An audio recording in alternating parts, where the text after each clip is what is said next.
तपाईलाई सुन्दा यो अनौठो लाग्ला, अहिले नेपाली काङ्ग्रेस छैन। तपाईको नागरिकता तपाईको यो चाहिँ विधेयकमा तपाईको यो भारतीय काङ्ग्रेस जस्तो छ र तपाईको एमसीसी को प्रकरणमा यो चाहिँ अमेरिकन काङ्ग्रेस जस्तो छ। श्रोताहरूले थाहा नभएको कुरा र मैले जानकारी भएको कुरा के हो भने हाम्रा उच्च स्तरीय विमानस्थलहरू जस्तो तपाईको सोलुखुम्बु, हुम्ला, जुम्ला, सिमिकोट लगायत 10-12 वटा चाहिँ हाम्रा उच्च स्तरीय तपाईको हवाई तपाईको विमानस्थलहरू छन्। भारतमा चाहिँ जम्मू कश्मीर लगायत थोरै ठाउँमा छन् र यो पश्चिमा शक्ति, इन्डियाको पश्चिमा शक्ति र अमेरिकनहरू चाहिँ ती क्षेत्रहरूमा तपाईको चाहिँ हवाई अब यो फाइटर लगायतका चाहिँ त्यस्ता उहरू चाहिँ इन्धन भर्नेदेखि लिएर तपाईको ती क्षेत्रमा आफ्ना उहरू चाहिँ सैनिक गतिविधि गराउने र त्यो गतिविधि पछि चाहिँ यो चाहिँ चीनको चाहिँ तिब्बतलाई हान्ने र अमेरिकन कङ्ग्रेसले घोषणा गरिसकेको छ तिब्बत स्वतन्त्र राष्ट्रको हो भन्ने हामी मान्यता गर्छौँ, अगाडि गर्छौँ, यो ताइवानलाई जस्तै अगाडि बढाउँछौँ भनेर उनीहरूले घोषित मान्यता हो। यत्रो जनमतले लिन्न भनिरहेको छ। जबरजस्ती किन कोच्याउँछ आउँछ भने उसको रणनीतिक महत्त्व त तपाईँको मित्र छँदैछ, रणनीतिक उद्देश्य त छँदैछ। एमसीसी भनेको व्यापारिक संस्था हो, उसले नेपालमा तपाईँको लगानी गर्ने हो। त्यसैले यो कुरा तपाईको हाम्रा तपाईको राज्य संयन्त्रका मान्छेहरूले यो चाहिँ यो के हो भने उनीहरू आफ्नो कमिसनको लागि नेपाल आमाको चाहिँ रगत खान चाहन्छन्। किनभने यसले त हामी त अत्यन्त द्वन्द्व र तपाईको हिंसा र हत्या हिंसाको उसमा जान्छौँ। हामी त तपाईको यसको मूल तपाईको हत्या हिंसाको हुन्छौँ। यसले दुईटा छिमेकीलाई पनि तपाईको राम्रो गर्दैन। हाम्रो शैव सिद्धान्त अनुसार के छ भने द्वन्द्वबाट नै निकास हुन्छ। यो 30 वर्षमा जुन विकृतिहरू आएका छन्, एउटा तपाईको म चाहिँ यसलाई सकारात्मक पनि दृष्टिकोणले हेरिरहेको छु। किनभने यसले गर्दाखेरि अहिले पश्चिमा शक्तिका मान्छेहरू चाहिँ तपाईको अत्यन्त नाङ्गिएका छन्। अघि हामीले सुरुमा सीमा विवाददेखि लिएर तपाईको यो चाहिँ विभिन्न तपाईको उहरूमा चाहिँ उनीहरू अत्यन्त नाङ्गिएका छन्। जस्तो तपाईको यही नक्सा प्रकरणमा पनि भारतसँग तपाईको चाहिँ सहकार्य गरेर चाहिँ गर्नुपर्थ्यो भन्ने पनि सानातिना आवाज आएका छन्। र यसले एउटा सकारात्मक के गरेको छ भने र एउटा यो नेपाल भनेको देवीको भूमि हो, हामीले त बोल्ने मात्रै हो। त्यो देवी शक्तिले नै किनभने यहाँ नेपालमा राज संस्था र हिन्दू धर्म सक्ने र नेपालमा चाहिँ पश्चिमाहरूको रणनीतिक अखडा बनाउने जुन तपाईको भारतको पश्चिमा समर्थित शक्ति र युरो अमेरिकनले जुन कुकर्म गरेका छन्, तपाईलाई सुन्दा अनौठो लाग्ला। अबको 3 वर्षभित्र म अलिकति यो साधनामा पनि सानोतिनो यो मन्त्र साधनामा पनि छु। अबको 3 वर्षभित्र र यस्तै भएर भारत पनि टुक्रिनेछ, अमेरिका पनि टुक्रिनेछ र युरोप चाहिँ तपाईको फेरि तपाईको ठुलो तपाईको यो चाहिँ तपाईको यो उसमा चाहिँ आर्थिक लगायत उनीहरूको समृद्धिको चाहिँ यात्रा चाहिँ एकदम ओह्रालो लाग्नेछ र ठुलो दुःख पाउने तपाईको सिम्टम देखिन राखिएको छ। नागरिकता भनेकै वंशजको नै नागरिकता हो कि अङ्गीकृत। यहाँ मान्छेलाई तपाईको यो वंशजको र अङ्गीकृतको पनि मान्छेहरूले खास गरी तपाईको यो छुट्याएछन्। वंशजको नागरिकता त्यसलाई दिइन्छ जसले त्यो राष्ट्रमा उसका पिता पुर्खाहरूले योगदान गरेका हुन्। जसले नागरिकता गलत ढङ्गले दिएर चाहिँ पैसामा बेचिरहेका छन्, त्यस्ता तत्त्वहरूलाई पनि एउटा आयोग बनाएर छानबिन गरेर कडाइका साथ तिनीहरूलाई पनि दण्ड गर्नुपर्छ। किनभने यो वैवाहिक सम्बन्धभन्दा यो चाहिँ लुकी छिपी जुन चोरी तपाईको नागरिकता बेचेर खाने यहाँ तत्त्वहरू छन्, यहाँको तपाईको प्रशासनिकदेखि लिएर यी निकायहरू छन्, यसको पनि एकदम छानबिन गरेर नागरिकतालाई कडाइ गर्नुपर्छ। यो राष्ट्रप्रति निष्ठा भएको, यो राष्ट्रप्रति भएको योगदान गरेको मान्छेले नागरिकता पाउने हो। र त काङ्ग्रेसको ठुला नेताहरू रामचन्द्र शेरबहादुरदेखि लिएर कोइराला भन्नु, सिटौला, निधि, यी जति पनि छन्, यो बाह्य तिरङ्गी र फिरङ्गीमा नफसेको काङ्ग्रेसको मान्छे छैन। यो तिरङ्गी र फिरङ्गी रिसाउँछ भनेर काङ्ग्रेसले यो अरूका लागि चाहिँ आफ्नो चाहिँ सर्वनाश गरिरहेको छ।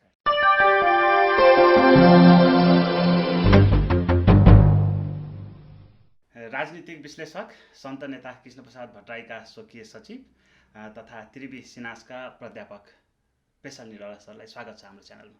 एकदम तपाईहरूले जुन यो मौका दिनुभयो र यो अहिलेको जल्दा बल्दा विषयहरूमा हामी जुन विचार विमर्श गर्दैछौँ, यसका लागि म यहाँहरूलाई धन्यवाद दिन चाहन्छु।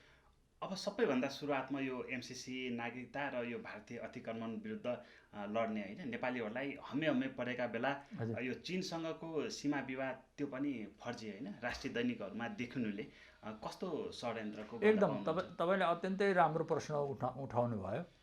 हामीले अहिलेको नेपालको सीमा सम्बन्धी विवाद चाहिँ चीनसँग छैन।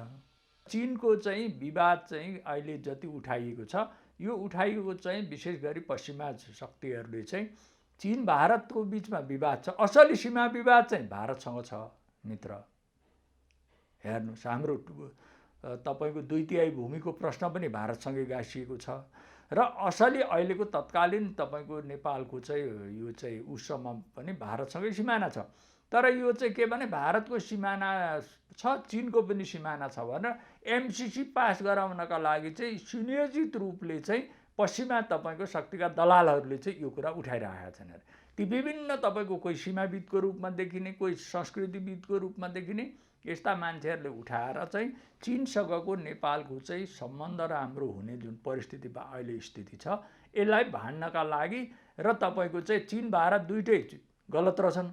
हामीले अमेरिकन तपाईँको सुरक्षामा छातामा जानुपर्छ भनेर यो सुनियोजित उठाएको हो। यो सीमा विवाद 18 सालमै यो अहिले तपाईँको जस्तो कति त्यो गाउँहरू हामीतिर परेका छन्, कति गाउँहरू तपाईँको चाहिँ अहिलेको सुशासित चीनको सुशासित क्षेत्र तिब्बततिर परेका छन्। त्यसैले यो अनर्गल प्रचार हो।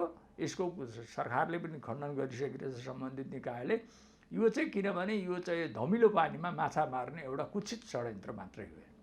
अब सञ्चार माध्यमहरूको विषयमा पनि गलत सूचना हामीलाई सरकारी संयन्त्रबाटै प्रेषित गरियो भन्ने कुरा जो देखाउनु भएको छ नि त्यो त्यो त्यो त्यो त्यो घटनालाई चाहिँ कसरी तपाईँको यो के हो भने यहाँ तपाईँलाई भन्दा अनौठो यो लाग्छ। भारत अहिले पनि स्वतन्त्र राष्ट्र होइन, यो बुझ्नुहोस्। किनभने कमनवेल्थ लगायत अहिले पनि पश्चिमी उसमा छ। कमनवेल्थ भनेको बेलायतीहरूको चाहिँ तपाईँको पूर्व तपाईँको गुलामहरूको चाहिँ सङ्गठनको राष्ट्र हो। त्यो राष्ट्रमा को भारत अहिले पनि एजिटेड छ। र तपाईँको भारत जसरी स्वतन्त्र छैन नि हाम्रा पत्रकार पनि त्यसरी नै स्वतन्त्र छैनन्। त्यसैले यहाँका मिडिया भन्नुहोस्, यहाँका बिग हाउस भन्नुहोस्, सम्पूर्ण उनीहरूले बाहिर फन्डिङमा चलेका छन्। दल मात्रै होइन, यहाँ पत्रकार पनि स्वतन्त्र छैन। त्यसैले पत्रकारिताको चाहिँ कहिलेकाहीँ राम्रो कुरा गरे पनि तर एउटा कुरा के हो भने मित्र, भारतको तपाईँको सञ्चार माध्यम भन्दा चाहिँ हारिजित बरु नेपालकै हाम्रै सञ्चार माध्यम अलि अथेन्टिक देखिन्छ। तर यति हुँदाहुँदै पनि अब यहाँ पत्रकारिताको कुरै छोडिदिनुहोस्। तपाईँको यो कुरा चाहिँ तपाईँको यिनीहरूले योभन्दा अगाडि किन उठाएनन्? यद्यपि भारतसँगको सिमाना विवाद त पत्रकारहरूले धेरै पत्रिकाहरूले उठाएका पनि छन्, त्यो सकारात्मक कुरा छ। चीनसँग त सीमा विवादै छैन। 18 सालमा चाहिँ यो सीमा विवाद समाप्त भएको हुनाले यो छैन। अब यो पत्रकारिताहरूलाई चाहिँ तपाईँको चाहिँ र यहाँ सरकारै पनि के छ र, सरकारको प्रधानमन्त्री नै एमसिसी पास गर्न कटिबद्ध हुनुहुन्छ भने अब यहाँ सरकार पनि उनीहरूले चलाइरहेका छन्। त्यसैले यो तपाईँको ठुलो कुरै होइन। अब यो एमसिसी र भारतीय अतिक्रमणको विषयमा म एकछिनपछि आउँछु। सबभन्दा सुरुमा यो नागरिकताको विषयमा जान्छु। तपाईँ यो कृष्ण प्रसाद भट्टराईजीको स्वकीय सचिव पनि होइन, काङ्ग्रेसतिरको पनि धेरै थोर जानकार पनि हुनुहुन्छ। काङ्ग्रेसको लबिङ किन यो नागरिकतामा? एकदम तपाईँलाई सुन्दा यो अनौठो लाग्ला। अहिले नेपाली काङ्ग्रेस छैन। तपाईँको नागरिकता तपाईँको यो चाहिँ विधेयकमा तपाईँको यो भारतीय काङ्ग्रेस जस्तो छ र तपाईँको एमसिसीको प्रकरणमा यो चाहिँ अमेरिकन काङ्ग्रेस जस्तो छ। अहिले नेपाली काङ्ग्रेस छैन। तपाईँलाई यो सुन्दा अनौठो लाग्ला। अहिले नेपाली काङ्ग्रेसको कार्यालय चाहिँ सानैपा नभएर नयाँ दिल्लीमा सरिरहेछ नागरिकतामा भने, एमसिसीमा चाहिँ वासिङटनमा सरिरहेछ। त्यसैले काङ्ग्रेस त तपाईँको विनाशको बाटोमा चाहिँ अगाडि बढिरहेको छ। त्यसैले हामीले चाहिँ विशेष त के हो भने यो एमसिसी तपाईँको चाहिँ भनेको के हो र तपाईँको बिआरआई भनेको के हो यसको म अलिकति राखेपछि अनि यसको त हाम्रा दर्शक श्रोताहरूलाई पनि यो बुझ्न सजिलो हुन्छ। अमेरिकाको एमसिसी भन्नुहोस्, इन्डो पेसिफिक भन्नुहोस्, इन्डो पेसिफिक भनेको अमेरिकन तपाईँको चाहिँ सैनिक कमान्डभित्रको चाहिँ पेसिफिक कमान्ड अन्तर्गत थियो। पछि इन्डियनहरूलाई प्रोभोक गर्नका लागि इन्डो पेसिफिक भनेर चाहिँ त्यो चाहिँ त्यसमा चाहिँ जोडियो। यो चाहिँ जल तपाईँको सेनासँग चाहिँ जोडिएको चाहिँ विषय थियो र यसलाई चाहिँ इन्डो पेसिफिक भनियो। फेरि इन्डो पेसिफिक भन्ने यो शब्दको कोइन चाहिँ वास्तवमा तपाईँको जर्मनीका यो चाहिँ कार्ल हाउसओभरले गरेका थिए, 1920मै गरेका थिए होइन। तपाईँको त्यसैले अहिले पनि अमेरिकनहरू युरोपियनहरू चाहिँ एउटै तपाईँको उसमा चाहिँ हामीले हेर्नुपर्छ हेर्नुहोस्। र तपाईँको यो चाहिँ विश्व राजनीतिको चाहिँ एउटा चाहिँ यो यसमा चाहिँ देखिन्छ। र एमसिसी चाहिँ तपाईँको के हो भन्दाखेरि 3टा डीसँग जोडिएको छ। एमसिसी मात्रै होइन मित्र, अमेरिकाको तपाईँको चाहिँ यो सुरक्षा कूटनीति हो र विकास हो। 3टा डी भनेको तपाईँको यो चाहिँ डिफेन्स, डिप्लोमेसी र डेभलपमेन्ट। डेभलपमेन्ट भनेको अमेरिकाको देखाउने दाँत मात्रै हो र उनीहरूको सुरक्षा कूटनीतिसँग जोडिन्छ। उनीहरूको संसारका करिब तपाईँको 100 राष्ट्रभन्दा बेसी ठाउँहरूमा चाहिँ सैनिक अखडादेखि लिएर सैनिक गतिविधि चाहिँ उनीहरूको अहिले पनि सञ्चालन छ। र अमेरिकाको तपाईँको व्यापार भनेकै बारुदको व्यापार हो, हतियारको व्यापार हो, जहाँ युद्ध नभइकन त हतियार बिक्री हुँदैन। जस्तो तपाईँको यो चाहिँ अफगानिस्तानकै कुरा, तालिबानलाई पनि उसैले हतियार दिन्छ, सरकारलाई पनि उसैले, दुईटैतिर हतियार बेच्ने, हेर्नुहोस्, द्वन्द्व सिर्जना गर्ने, दुवैतिर हतियार बोक्ने। जस्तो यहाँ माओवादीको भन्छ नि, माओवादी पनि त्यही हो। माओवादीलाई तपाईँको भारत मार्फत तपाईँको हतियार दियो, त्यो वेस्टर्नले चलाएको थियो माओवादी मुभमेन्ट। यो सरकारलाई पनि तपाईँको सेना एकदम चाहिँ सबलीकरण गर्ने भनेर सेनालाई पनि हात हतियार दियो। त्यसैले उसको त व्यापारै हो, तपाईँको हात हतियार हो भने उसले चाहिँ संसारमा सानातिना युद्ध गराइरहन्छ र युद्ध मार्फत चाहिँ आफ्नो व्यापारलाई चाहिँ अब फाइटरदेखि लिएर विभिन्न हात हतियारदेखि लिएर अन्य कुराहरू, लजिस्टिक तपाईँको सपोर्टका सामग्रीदेखि लिएर यावत कुराहरू चाहिँ बिक्री गर्छ। अब बिहार आइ भनेको चाहिँ तपाईँको के हो भन्दाखेरि यो चाहिँ व्यापारसँग जोडिएको उत्पादन हो। त्यसैले यसले के गरिरहेको छ भने तपाईँको वर्ल्ड वाइड नि तपाईँको बन्दरगाहहरू बनाउने, रेलहरू बनाउने, सडकहरू बनाउने र ती राष्ट्रहरूमा उत्पादन गर्ने। जस्तो अहिले कृषिको सबैभन्दा ठुलो चाइनिजहरूको लगानी अफ्रिका छ। त्यता मान्छेहरू अलिकति तपाईँको यो कृषिसँग सम्बन्धित अब पहिले गर्थे होला नि, पछि तपाईँको विभिन्न साम्राज्यवादी शक्तिहरूले त्यसलाई लिएपछि आफ्नो तपाईँको सिपकै विकास गरे। उनीहरूलाई पनि खेती गर्न सिकाउने र त्यो खेती चाहिँ आफ्नो उसमा पनि गर्ने। यसरी चाइनिजहरू चाहिँ उत्पादनसँग जोडिएका छन्। यद्यपि तपाईँको फेरि यो साम्राज्य र इम्पेरियलिजममा पनि फरक छ। र यो हाम्रो साम्राज्य भनेको चाहिँ के हो भने पूर्वीय मान्यता भए समृद्ध राष्ट्र चाहिँ ठुलो र समृद्ध राष्ट्रलाई साम्राज्य भनिन्छ।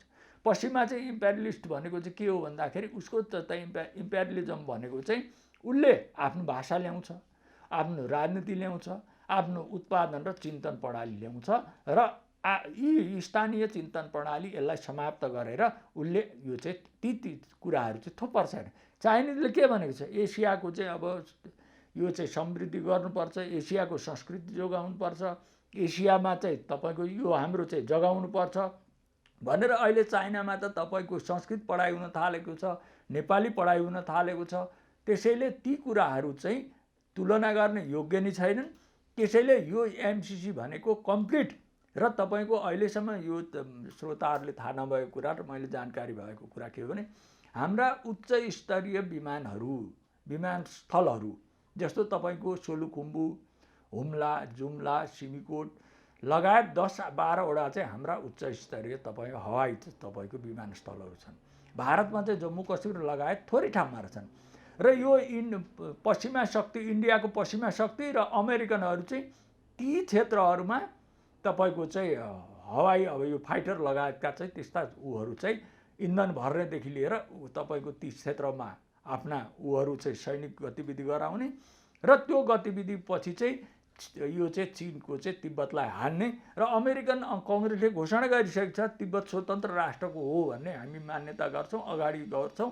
यो ताइवानलाई जस्तै अगाडि बढाउँछौँ भनेर उनीहरूले घोषित मान्यता हो। यसमा तपाईँको दुविधा हुनुपर्ने कुरै छैन। र 2011को ट्विन टावर पछि अमेरिका यो 3टा रणनीति बोकेर संसारभरि आएको छ। योभन्दा पनि अगाडि तपाईँको अमेरिकाले जापान र हिरोसिमामा के गर्यो दोस्रो विश्वयुद्ध त? त्यसको त मेन तपाईँको तपाईँको शक्ति त जर्मन थियो, हिटलर थियो। हिटलरमाथि किन तपाईँ अमेरिकाले बम्बार्डिङ गरेन भने त्यहाँ चाहिँ अमेरिका भनेको त युरोपियनबाट गएका तिनै मान्छेहरूको बसोबास क्षेत्र हो।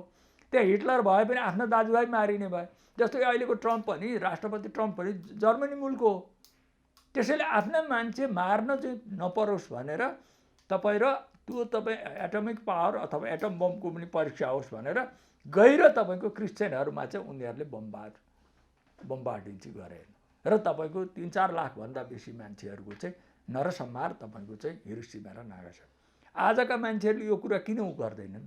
अफगानिस्तानमा भएको बमबार्डिङको कुरा किन उठाउँदैनन्? इराकमा भएको तपाईँको चाहिँ कुरा किन उठाउँदैनन्? सिरिया लगायत संसारभरि चाहिँ अमेरिकाले यस्तो तपाईँको चाहिँ गलत काम गरिरहेको छ। एउटा तपाईँको फेसबुकमा आएको के पनि मैले उ गरेको थिएँ, त्यो सामयिक सान्दर्भिक पनि हुन्छ। युएसए भनेको के हो? युगन्डा, सिरिया र अफगानिस्तान। अर्थात् ती राष्ट्रहरूमा उसको चरित्र जे छ त्यही युएसएको चरित्र हो भन्ने खालका टिप्पणीहरू पनि आएका थिए। त्यसैले हामीले के हो भन्दाखेरि कुनै पनि राष्ट्रको चाहिँ, यद्यपि अमेरिकाको नेपालमा तपाईँको चाहिँ संयुक्त राष्ट्रसङ्घको सदस्य बनाउनेदेखि लिएर तराईमा चाहिँ यो औलो उन्मूलनदेखि लिएर तराईको चाहिँ बस्ती विकासमा अमेरिकाको योगदान छ हेर्नु, त्यो कुरा हामी एप्रिसिएट गर्छौँ। तर संसारमा अमेरिका जहाँ गएको छ त्यो राष्ट्रभित्र द्वन्द्व सिर्जना गर्ने, युद्ध गराउने र आफ्नो हात हतियार बेच्ने बाहेक उसको यो अरू छैन।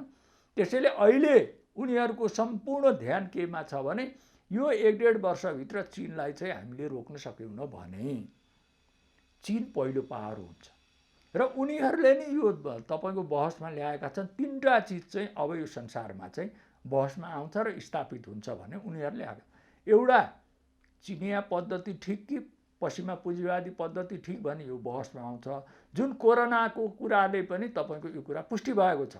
अब यहाँ यी 3टा राष्ट्रहरू तपाईँको नेपालको, भारतको, अमेरिकी राष्ट्रपतिहरूको तपाईँको कोरोना सम्बन्धी उपचारको तपाईँको चाहिँ कुरा सुन्नुभयो भने पछिका सन्ततिले तपाईँको एउटा चाहिँ हास्य व्यङ्ग्यको रूपमा चाहिँ राख्नेछन्। भारतीय प्रधानमन्त्री नरेन्द्र दामोदर दास मोदी के भन्नुहुन्छ भने थाल ठटाओ, ताली बजाओ, दीप जलाओ, कोरोना भगाओ। अब हाम्रो प्रधानमन्त्री खड्ग प्रसाद ओली के भन्नुहुन्छ भने लसुन खाओ, बेसार खाओ, प्याज खाओ, तपाईँको कोरोना भगाओ। अब ट्रम्प के भन्नुहुन्छ भन्दाखेरि अमेरिकन राष्ट्रपति चर्च जाओ, प्रे गर, यो कोरोना चाहिँ येशूको नाम लिएर चाहिँ नर्कमा गइहाल भनेपछि यो चाहिँ कोरोनाले अतिक्रमण गर्दैन। आज यी 3 राष्ट्रहरूमा चाहिँ अब नेपालमा पनि यो सङ्क्रमित बढ्दैछ। 2टा राष्ट्रमा त यो कोरोना रोक्न असफल भएको चाहिँ तपाईँको भइसकिरहेको छैन, अमेरिका र भारत। अर्थतन्त्र पनि तहस नहस छ। आज अमेरिकामा 2 करोडभन्दा बेसी मान्छे बेरोजगार भइसकिरहेछन् र अर्थतन्त्र एकदमै डामाडोल भएको छ। अमेरिकन तपाईँको स्वास्थ्य विभागले नै त्यहाँका मानिसहरूले नि फोरकास्ट गरिसके हामीले कोरोनालाई रोक्न सकेनौँ, हाम्रो स्वास्थ्य प्रणाली असफल भइसक्यो। यस्तो आफै आर्थिक मन्दीमा गुज्रिरहेको छ भने अमेरिका जबरजस्ती यो कोच्याउन किन आउँदैछ? जबरजस्ती यत्रो जनमतले लिन्न भनिरहेको छ, जबरजस्ती किन कोच्याउँछ आउँछ भने उसको रणनीतिक महत्त्व त तपाईँको मित्र छँदैछ, रणनीतिक उद्देश्य त छँदैछ। एमसिसी भनेको व्यापारिक संस्था हो, उसले नाफामा तपाईँको लगानी गर्ने हो। त्यसैले यो कुरा तपाईँको हाम्रा तपाईँको राज्य संयन्त्रका मान्छेहरूले यो के हो भने उनीहरू आफ्नो कमिसनको लागि नेपाल आमाको चाहिँ रगत खान चाहन्छन्। किनभने यसले त हामी त अत्यन्त द्वन्द्व र तपाईँको हिंसा र हत्या हिंसाको उसमा जान्छौँ। हामी त तपाईँको यसको मूल तपाईँको हत्या हिंसाको हुन्छौँ। यसले 2टा छिमेकीलाई पनि तपाईँको राम्रो गर्दैन, किनभने यो आउने हाम्रा लागि होइन। फेरि यो पनि कटु चीनको तपाईँको उदय र भारतको पनि सम्भावना, उदयको सम्भावना हेरेर चाहिँ यी 2टा राष्ट्रहरूलाई चाहिँ द्वन्द्वमा फसाउने र आफ्नो 300 वर्षदेखिको चाहिँ उनीहरूको इम्पेरियलिजम जुन छ यो तपाईँको चाहिँ यसलाई चाहिँ उनीहरूले चाहिँ कायम गर्नका लागि यो चाहिँ नेपाल चाहिँ अहिले यो रणनीतिको थलो चाहिँ बनेको छ। त्यसैले यसमा चाहिँ सम्पूर्ण नेपालीहरूले यसलाई विरोध गर्नुपर्छ र यसमा एमसिसीको प्रकरणमा कथित तपाईँको मोदी, यो पोइन्ट गरेर तपाईँहरूले तपाईँको यहाँको चाहिँ दरबारियाहरू, नेपाली काङ्ग्रेस र खड्ग प्रसाद ओलीहरू चाहिँ यो एमसिसी तपाईँको भित्र्याउनमा चाहिँ दिनरात जपना, यिनीहरूको थपना सम्पूर्ण यिनीहरू चाहिँ यसमा लागेका छन्। यो अत्यन्त राष्ट्रघात हो र एमसिसी नेपालमा भित्र्याउनु भनेको अमेरिकनहरूको बुटमुनि चाहिँ हामी जानु हो। अब म यसैमा जोडिहाल्छु, जस्तो यो एमसिसी पास भयो भने हजुर सम्भावना त अब टरेको भन्ने कुरा पनि सुनिरहेको छ, हजुर पास भयो भने के हुन्छ र फेल भयो भने एकदम छ। अब तपाईँको यदि अहिले संसारमा चाहिँ तपाईँको चाहिँ यो तीनटा चाहिँ दुईटा ध्रुवीकरणमा चाहिँ एउटा सामूहिक नेतृत्वको ध्रुवीकरणमा अगाडि बढिरहेको छ र नेपालका लागि चाहिँ सबैभन्दा राम्रो चाहिँ चीन, भारत र रुस एउटा ध्रुवमा उभिए भने र यो एमसिसीलाई रोक्यो भने चाहिँ हाम्रो समृद्धिको यात्रा अनिश्चय हुन्छ र सुरु हुन्छ। किनभने यी राष्ट्र एकै ठाउँमा हुँदाखेरि यद्यपि पञ्चायत व्यवस्था निरङ्कुश व्यवस्था थियो, तर यी राष्ट्र चाहिँ राजा महेन्द्रले टेक ओभर गरिसकेपछि 17 सालपछि यी तीनटै राष्ट्रको चाहिँ नेपालमा चाहिँ उद्योग धन्दादेखि लिएर विकास निर्माणमा चाहिँ यिनीहरू तीनटैको सहयोग छ। रुसको त अझै सबैभन्दा बेसी सहयोग छ। अहिले मान्छेले रुसको नामै लिँदैन। हेर्नुहोस्, राजमार्ग तपाईँको बनाउनेदेखि लिएर यहाँका तपाईँको फ्याक्ट्री बनाउनेदेखि लिएर रुसको त झन् ठुलो योगदान छ। यहाँका 10,000 मान्छेहरूलाई चाहिँ डक्टर, इन्जिनियर, तपाईँको कानुनी ऊहरू चाहिँ पढाएको चाहिँ रुसले छ। त्यसैले यी राष्ट्रहरू एक ठाउँमा आउनु भनेको अलि हारिजित यिनीहरूमा समाज अहिले मोदीको नभए पनि तत्कालीन अवस्थामा नेहरूको चाहिँ समाजवादी नै अलिकति धारणा थियो। त्यसैले यी राष्ट्रहरू एक ठाउँमा आउँदाखेरि नेपालको समृद्धि आउँछ र अमेरिकाले के गर्छ भने उसले विद्रोही भूमिकामा आउँछ। यो हामीले बुझ्नुपर्ने कुरा हो।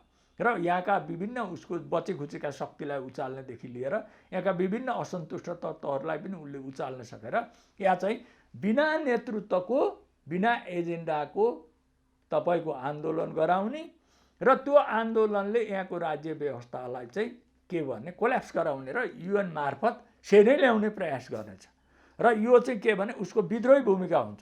अब तपाईँको एमसिसी पास भयो भने के हुन्छ भने एमसिसी पास हुन तपाईँ अरूको कारणले मात्रै हुँदैन, यहाँको आन्तरिक कारणले मात्रै हुँदैन र तपाईँको भारतीय सत्ताको नरेन्द्र मोदी र ट्रम्प र यी अहिले हाम्रा आन्तरिक जति पनि शक्ति छन् यी एक ठाउँमा भयो भने मात्रै एमसिसी पास हुन्छ।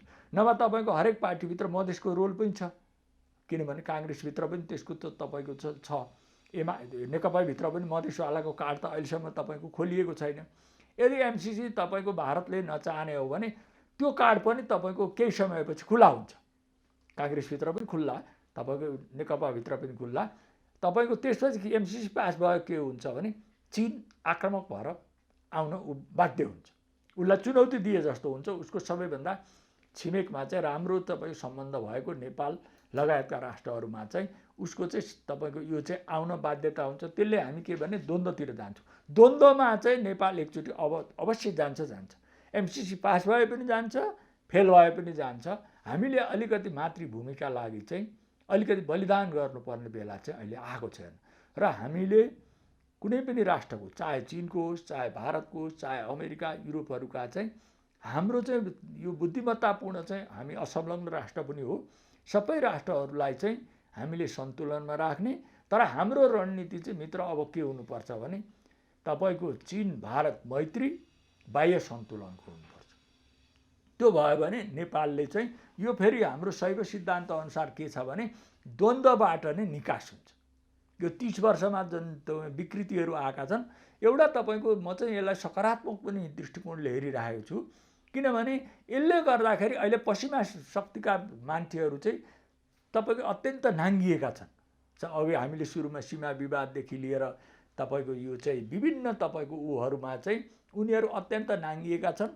जस्तो तपाईँको यही नक्सा प्रकरणमा पनि भारतसँग तपाईँको चाहिँ सहकार्य गरेर चाहिँ गर्नुपर्थ्यो भन्ने पनि सानातिना आवाज आएका छन्।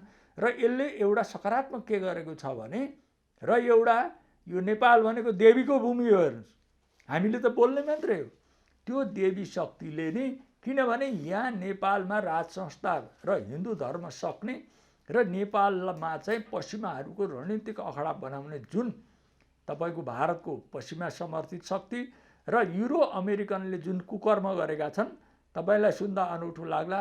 अबको 3 वर्षभित्र म अलिकति यो साधनामा पनि सानोतिनो यो मन्त्र साधनामा पनि छु।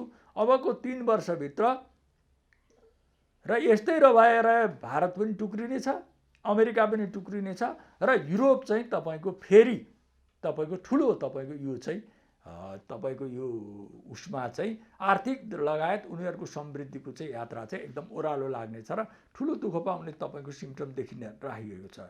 त्यसैले यो अहिलेको चाहिँ यो चाहिँ एमसिसी भनेको टर्निङ पोइन्ट हो र यो टर्निङ पोइन्टले चाहिँ एमसिसी नेपालमा फेल भयो र चिनिया नेतृत्व चाहिँ चीन लगायत तपाईँको रुस भारत यिनीहरू एक ठाउँमा आएर संसारलाई नेतृत्व दिए भने संसारमा 3 चिजको चाहिँ अगाडि आउँछ। एउटा त यो कोरोनाले पनि पूर्वीय संस्कृतिको चाहिँ कुरा चाहिँ अगाडि आइरहेको छ। बरु पूर्वीय संस्कृति नै ठिक रहेछ, किनभने यो लडाइँ अहिलेको लडाइँ भनेको कल्चरल वार पनि हो, सांस्कृतिक लडाइँ, सभ्यताको लडाइँ पनि हो। त्यसैले यो 3टा राष्ट्रहरूले संसारलाई नेतृत्व दिए भने 3 चिज आउँछ। पूर्वीय संस्कार, संस्कृति र राज्य व्यवस्थाको चरित्रको बारेमा बहस आउँछ। आर्थिक रूपले तपाईँको उनीहरू स्थापित हुन्छन् र संसारको नेतृत्व पनि यसले गर्छन् र संसार चाहिँ यो 300 वर्षको चाहिँ पश्चिमा साम्राज्यवादी शक्तिहरूको चाहिँ कहरबाट चाहिँ मुक्त हुने ठुलो अवसर हो। यो नेपाल चाहिँ त्यसको चाहिँ अहिले चाहिँ यो चाहिँ मध्यबिन्दुमा चाहिँ रहेको छ।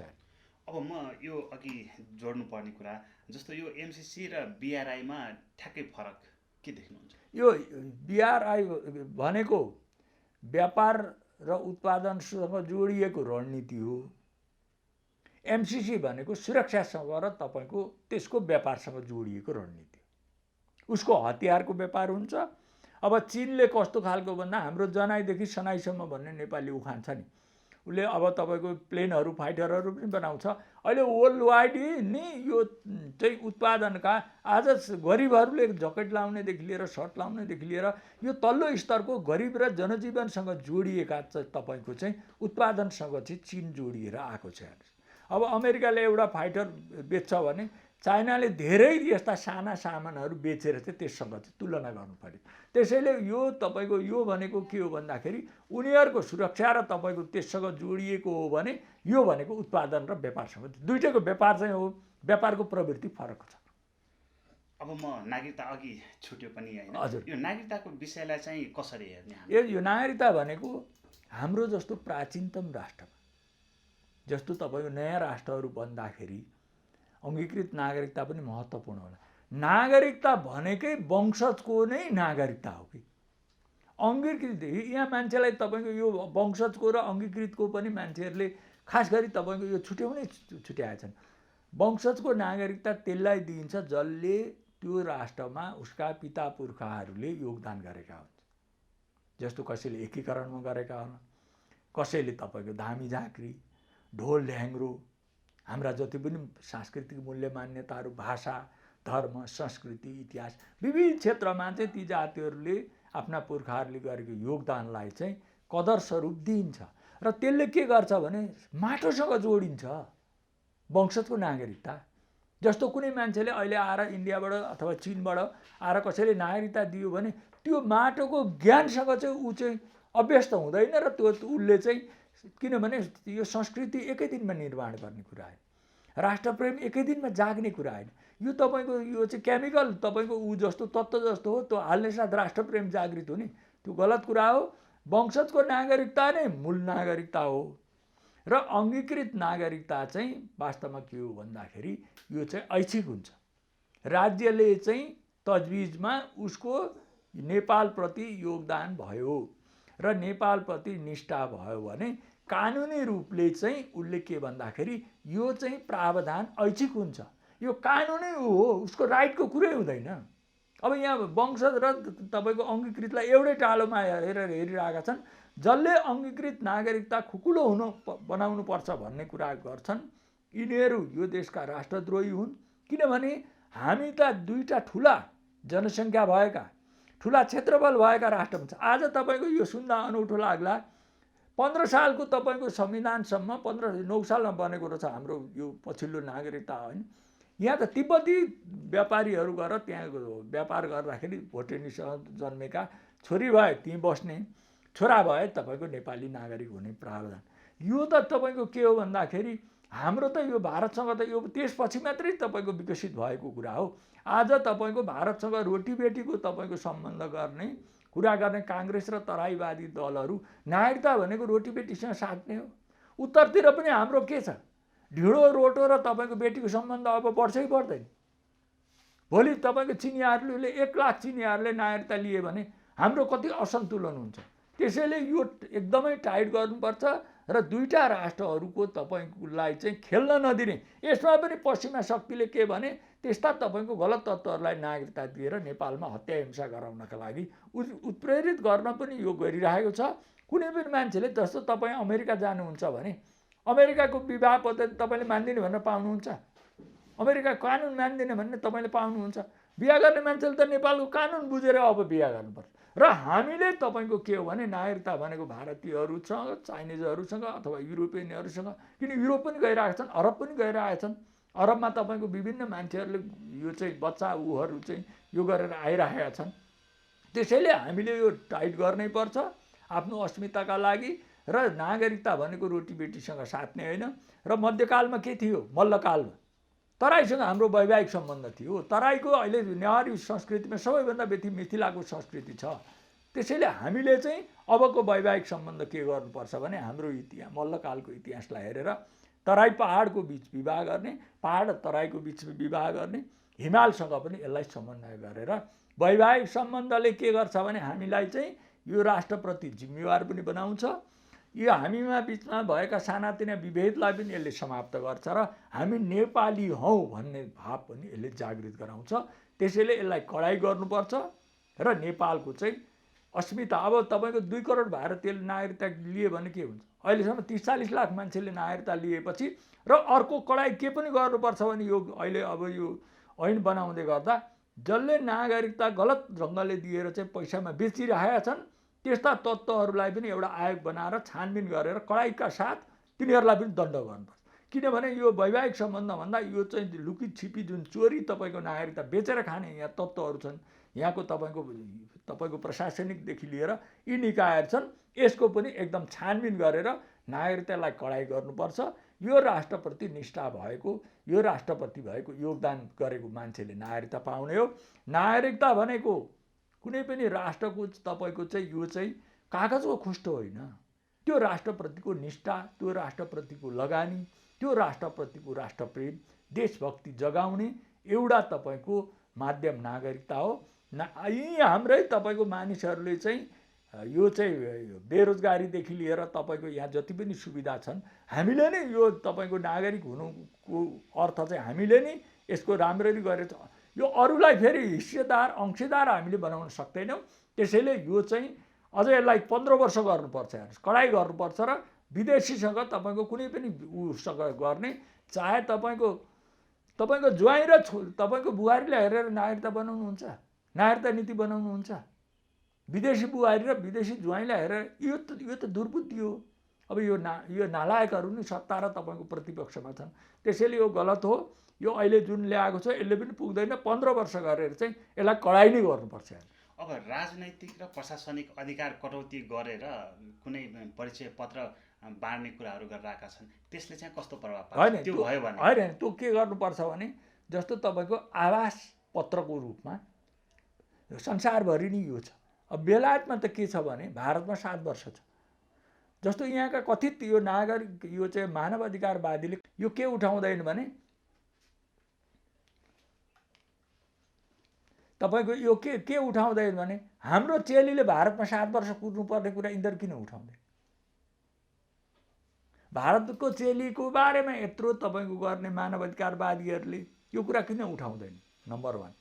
नम्बर 2, जस्तो बेलायतमा 3 वर्षपछि चाहिँ यो चाहिँ आवासीय तपाईँको पत्र दिएर चाहिँ परिचय पत्र दिएर 3 वर्षपछि त्यता अङ्ग्रेजी बोल्ने लेख्ने र बेलायती धर्म संस्कृतिप्रति उसको चाहिँ श्रद्धा हुनुपर्छ, लोयल्टी हुनुपर्छ, अनि दिइन्छ। भुटानमा त भुटानी भाषा सिक्ने, ओल्ड वाइट जर्मनीदेखि लिएर फ्रान्समा त त्यो भाषा सिकेकै हुनुपर्छ र त्यहाँको रीतिरिवाजप्रति ऊ लोयल हुनैपर्छ। भनेपछि यहाँ हाम्रा त तपाईँको यो चाहिँ सिन्दुरसँग साट्ने त तपाईँको हो नागरिकता भनेको।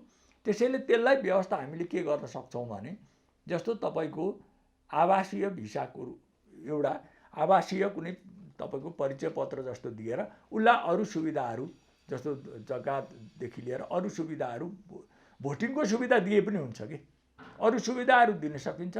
तर नागरिकता र यो चाहिँ दिनु हुँदैन। र उसलाई पनि तपाईँको परीक्षा गरेर यो राष्ट्रप्रति लोयल बनाएपछि अनि हामीले दिनुपर्छ। यसमा हामीले कडाइ गरेनौँ भने नेपालको अस्तित्वै रहँदैन। अब भारतीय अतिक्रमणसँग जोडिएर पनि यो एकदम विषय उठ्यो एकदम। यो त यो के भने सिमानाभन्दा ठुलो हो। यो मान्छेले बुझेका छैन। महाकाली सन्धि भन्ला अहिले लिपुलेखको यो कति चुच्चे नक्सा हामीतिर यो हामीले अहिले बनाएर टेबलमा बसेर एउटा चाहिँ तपाईँको नक्सा जारी गरेर भोलि 2 करोड भारतीयले तपाईँको नागरिकता लियो भने यो सीमाको केही अर्थ छ? अहिले यो चुच्चे नक्साको केही अर्थ छ? भोलि त हामी स्वत फिजी हुन्छौँ। र इन्दिरा गान्धीले तपाईँको भनेकै थिइन् कि हाम्रा मान्छेले त यो पढ्दा पनि पढ्दैन। तपाईँको सिक्किमलाई मैले बुलेटबाट लिएँ, नेपाललाई म ब्यालेटबाट लिन्छु भनेको यही नागरिकतासँग जोडिएको विषय। त्यसैले यसमा हामीले संवेदनशील हुनुपर्छ। हाम्रो हक अधिकारको कुरा गर्दा कुनै छिमेकीले रिसाउँछ भनेर हामीले उ गर्छौँ? हामीलाई हेरेर भारतले कानुन बनाउँछ, चीनले बनाउँछ? हामीले अर्को देशको लाई हेरेर नागरिकताको जस्तो अथवा यो भने यो नागरिकता त तपाईँको यी सीमा मिचेको भन्दा ठुलो कुरा छ। यो त 9 सालदेखि नै भारतीयहरूले यसमा निरन्तर हस्तक्षेप गरेर आयोगमा आफ्ना मान्छे राखेर यो खुकुलो नीति र कथित तपाईँको 62-63 को आन्दोलनपछि नै यो नागरिकतालाई खुकुलो बनाएको हो। र 62-63 को आन्दोलनको अर्थ के रहेछ भने आज खुल्दैछ। त्यसैले यद्यपि यो नेकपाकै भए पनि अब यी पनि कुनै गतिला मान्छे होइन, त्यही भए पनि तपाईँको यो महाकालीको गीत गाउने, नागरिकताको कुरा उठाउने, तपाईँको यो चाहिँ यो थिचोमिचोको तपाईँ भारतीय विभिन्न 1950 को सन्धिदेखि लिएर भारतीय चेकपोस्टदेखि लिएर सैनिक मिसनदेखि लिएर यावत कुराहरू यिनीहरूको बरु कम्युनिस्टले गीत गाउँदैछन् र कहिलेकाहीँ अडान पनि लिन्छन्। काङ्ग्रेस दरबारिया र तपाईँको राजा महेन्द्रको कुरा एकदम हामीले उ गर्नुपर्छ, सम्मान गर्नुपर्छ। महेन्द्र नभएको भए त यो राष्ट्रै रहँदैन थियो। त्यसैले यो काङ्ग्रेस र यो पछिल्लो तपाईँको दरबारियाहरूको रवैया चाहिँ यो इन्डियनको भन्दा पनि लज्जाप्रद छ यो नागरिकता लगायत। त्यसैले यसमा हामीले कडाइ गर्नुपर्छ। यो भारतीय अतिक्रमण चाहिँ सीमा अतिक्रमण, महाकालीको अतिक्रमण, सन्धि सम्झौताको अतिक्रमण भन्दा नागरिकता अतिक्रमण एकदम ठुलो छ। र तपाईँको एउटा चाहिँ सर्वपक्षीय विश्वासिलो आयोग बनाएर योभन्दा अगाडि दिएका नागरिकताको पनि छानबिन गरेर चाहिँ त्यसको सत्य तथ्य बाहिर ल्याउनुपर्छ। र यो तपाईँको यो चाहिँ चोरेर चाहिँ जुन नक्कली उहरू नागरिकता बनाउने र भारतीयहरूलाई नागरिकता दिनेछन् र यो सम्पूर्ण कुराको चाहिँ एउटा ठुलो तपाईँको निष्पक्ष आयोग बनाएर योभन्दा अगाडिका क्रियाकलापहरूको पनि हामीले छानबिन गरेर तिनीहरूलाई दण्डित गर्नुपर्छ। र यो राष्ट्रलाई चाहिँ यहाँका रैथाने चाहे पहाडवासी हुन्, चाहे यो त तराईमा मात्रै छैन, पहाडमा पनि छ नि। पहाडमा पनि तपाईँको वैवाहिक सम्बन्ध छ, तपाईँको यो पश्चिमतिर पनि छ, पूर्वी पहाडतिर पनि छ। त्यसैले यसलाई हामीले कडाइ गरेर चाहिँ यो चाहिँ भारतीय अतिक्रमण र चिनियाबाट पनि हुनसक्ने सम्भावित अतिक्रमण, किनभने यहाँ सबैको स्वार्थ जोडिएको हुनाले दुवै राष्ट्रहरूलाई हामीले चाहिँ हाम्रा समस्याहरू यी हुन्, हामीले चाहिँ आफ्नो राष्ट्र जोगाउनको लागि। किनभने तपाईँले भारतीय प्रधानमन्त्रीले भारत चाहिँ महान तपाईँको बनाउने सपना देखेर अगाडि बढ्नुहुन्छ, चिनको राष्ट्रपतिले बढ्नुहुन्छ भने हामीले त्यो सपना देख्न नपाउने।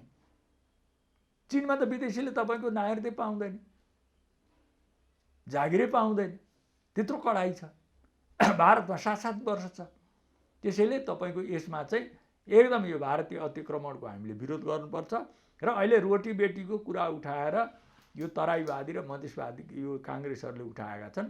यिनीहरूको यो गैर जिम्मेवार र राष्ट्र तपाईँको विरुद्धको चाहिँ यो अभिव्यक्ति। अब म अङ्गीकृत नागरिकहरूको हालिमुहाली छ भन्ने मधेस केन्द्रित दलहरूको कुरा भन्दा पनि काङ्ग्रेसले यो मुद्दा किन बोकेको? अब काङ्ग्रेस के भन्छ भने काङ्ग्रेसको यो 90 को दशकपछि तपाईँको रुसको विभाजन पछिको वर्ष उसलाई के छ भने यी शक्ति केन्द्र रिसाउला, भारत रिसाउला, अमेरिका रिसाएपछि हाम्रो राजनीति सकिन्छ भन्ने छ। यही नै दुर्बुद्धि चाहिँ काङ्ग्रेसको एउटा मान्छे, चाहे वृद्ध होस्, र यो एउटा कटु शब्द म प्रयोग गर्छु, काङ्ग्रेसका युवा नेता हो, काङ्ग्रेसको युथ जेनेरेसन छ। यो काहीँ न काहीँ हाम्रो आन्तरिक र बाह्य चाहिँ यो गुप्तचर संयन्त्रमा नफसेको मान्छे छ। र त काङ्ग्रेसको ठुला नेताहरू रामचन्द्र शेरबहादुरदेखि लिएर कोइराला भन्नु, सिटौला, निधि, यी जति पनि छन् यो बाह्य तिरङ्गी र फिरङ्गीमा नफसेको काङ्ग्रेसको मान्छे छैन। यो तिरङ्गी र फिरङ्गी रिसाउँछ भनेर काङ्ग्रेसले यो अरूका लागि चाहिँ आफ्नो चाहिँ सर्वनाश गरिरहेको छ। हस्, आफ्नो महत्त्वपूर्ण समय र विचार राख्नु त्यसको लागि पेशल डेवाला सरलाई धेरै धेरै धन्यवाद। ल, एक त तपाईँहरूले पनि मौका दिनुभयो, यसका लागि म धन्यवाद।